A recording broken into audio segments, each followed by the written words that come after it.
Looking at number 36, here you're given the kinetic energy of an object, which is 150 joules, and you're given the momentum of the object, 30 kilogram meters per second.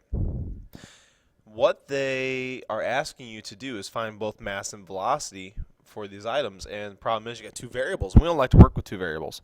So what you'll do is you'll want to solve, I would say this one, for one of the two variables. When I did, I solved for v, so I divided by m. So you have 30 over m equals v. Then you take that and plug it in up here. So it's 150 joules equals 1/2 of the mass times 30 over m quantity squared. So when you do that, you're now down to just m for a variable. You'll solve it, find the mass, and then you'll take that mass and plug it back in here, and let's say you solve mass, let's say it came out to 5, then you say, well, 5 times v equals 30, well, v must be 6, and that's how you'd solve it. Okay, I'm probably not going to ask you to do something on like that on the test, though, but it's just a good way to show you how well connected they are. After 36, I ask you to do 37. A 0.1 kilogram ball of dough is thrown straight up in the air with initial speed of 15 meters per second. Find the momentum of the dough at the maximum height. Maximum height, you have to ask yourself the question, how fast is this ball of dough going at the maximum height? Well, the answer is 0. It's not moving at the maximum height because it's the peak of it going up in the air. So it has 0 momentum at the top. Then for part B, you want to know the momentum of the dough ball halfway to the maximum height. We'll take your 15 meters per second, figure out, work backwards, use a little bit of the stuff from chapter 2, chapter 3, work backwards, figure out how fast it's moving halfway down. Once you got that figured out, use that to figure out the momentum. Takes us to number 38. And this is another one where they don't give you numbers. You've got a 3 kilogram mud ball that is in a perfectly inelastic collision with the second mud ball that's at rest. The whole system then moves at 1/3 of the original speed. What's the mass of the second ball? Well, you're going to use this equation here.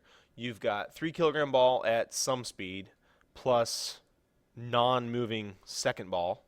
Then you got 3 kilograms plus mystery mass times 1/3 of the final velocity. What I did when I solved this is I use, whenever I'm given things like this and say 1/3 or twice as much, I like to use generic numbers. So I'm going to give a velocity of 1, or no, even better, a velocity of 3 and a final velocity of 1, which is 1/3. So then you got 3 kilograms, and then you got times 0 equals 3 plus m. And when you go solve, and there's your 0, you got 9 equals 3 plus m. And then I can trust you to go from there and solve for the mass of the second ball. And that leaves us with, last but not least, number 44. This is a conservation momentum problem again. It's got 2 steps.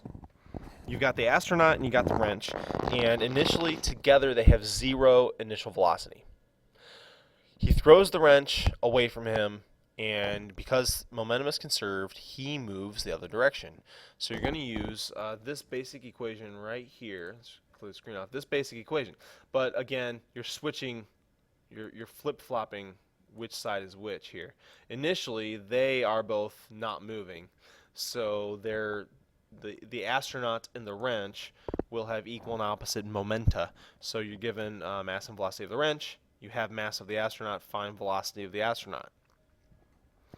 Then you're asked to figure out if he's 30 meters from the ship, with that speed, how long does it take for him to get there? Again, you're rewinding back to like chapter 2 kind of equations. You got a velocity, seems as if there's no acceleration to worry about, and you got velocity, you got distance, find time. And that concludes the chapter. The overlying big ideas in this chapter are conserving momentum. Momentum before is equal to momentum afterwards. Also, force times time equals change in momentum. So, a big force for a short time changes momentum, or maybe a big time and a small force change momentum. These are the big ideas, and the word impulse, which wasn't used that many times in the review questions, but it's a big important word. Impulse is change in momentum. So force times time is impulse, and MVF minus MVI are both momentum.